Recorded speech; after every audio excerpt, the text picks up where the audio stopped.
Good morning, students. Now today we'll revise the monohybrid cross, clear, given by the Mendel. Now monohybrid cross means we just take only one, you can say one character. We'll discuss how it is.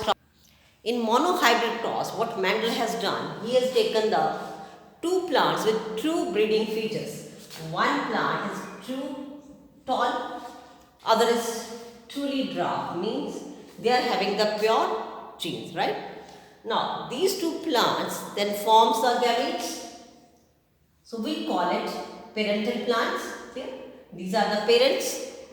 Then gametes are formed from each, you can say, this is one gene will go in one gamete, other gene will go in other gamete, right? Similarly on this side.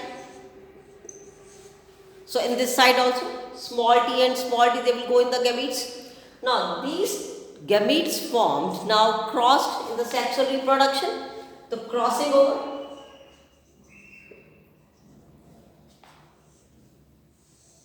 Now, crossing occurs, right? Now, when they cross, now what they will give you? One capital T and one small t. Clear? All will form like this. So, same type of combinations are formed. Now, as in this case, you find that one capital T is there. Clear? Means one capital T or one capital letter means they are having the dominant feature. Right? So, one capital T means they all which are formed in the F1 generation, they all are tall plants. Clear? They all are tall plants. Now, afterwards, we'll just self-pollinate them. Then in that case, what happens? Now, what happens in this case? In the first case, when pure breeds are taken, the F1 generation, all plants are having only the dominant feature, right? Now, when the same plant, or you can say next generation, self-pollinated. Now, this is the combination, clear? They are tall plants both, but gametes formed, there are two type of gametes formed.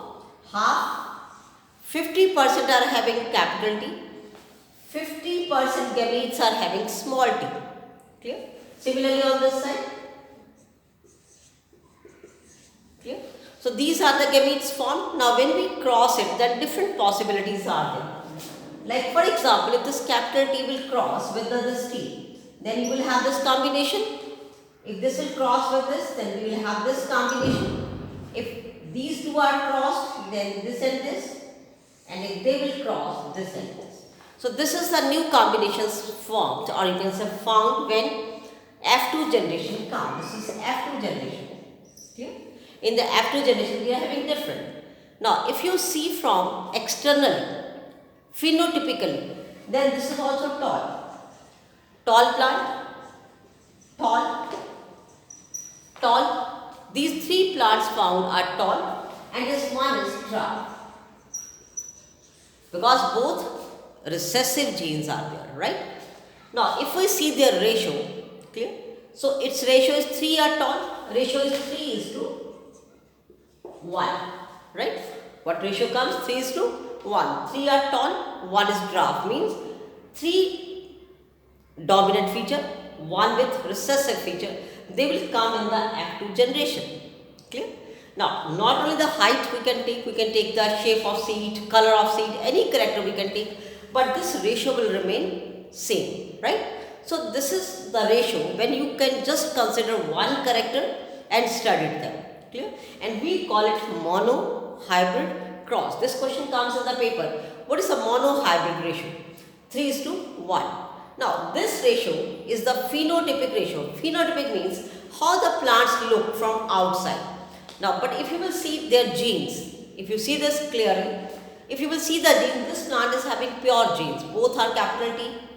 In this case, it is also pure, both are small t. But in these two cases, you can find that this is a mixture. One is capital T and other is small t. So, this pair will have two different genes. So, these two tall plants are different according to their genes. This is different, this is different. So, if you will have to see the genes and you have to write their ratio, then we will write 1 ratio 2 ratio 1. Clear? Then this is different ratio and we call it genotypic ratio, right?